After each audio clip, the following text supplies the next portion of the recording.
Hi friends, ఆగండి ఆగండి వెళ్ళిపోకండి. ఏంటి వీడియో అనుకుంటున్నారా?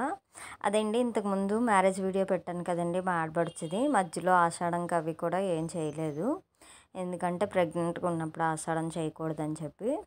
ఇప్పుడైతే సీమంతం చేసి మా ఇంటికి తీసుకురావడానికి అయితే వెళ్ళామండి. వరంగల్ వెళ్ళాము, గుంటూరు వెళ్ళాము.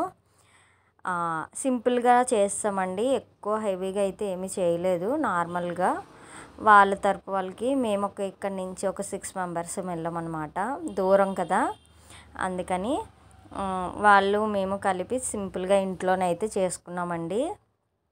చూస్తున్నారు కదా, సీమంతం అయితే వాళ్ళకి ఆచారం అయితే ఉందంటండి, మాకైతే లేదు, మాకెవరికి కూడా చేసుకోలేదు కూడా.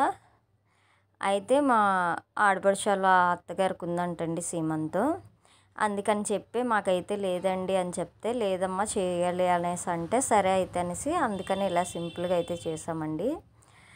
ఫస్ట్ అయితే ఆ దేవుడికి దండం పెట్టుకొని గాజులు అయితే వేసానండి. డెలివరీ సుఖప్రసవంగా అయిపోవాలని చెప్పి, తల్లి బిడ్డ క్షేమంగా హాయిగా ఉండాలని అయితే దేవుని మొక్కున్నానండి. నచ్చితే లైక్ చేయండి. Thank you for watching.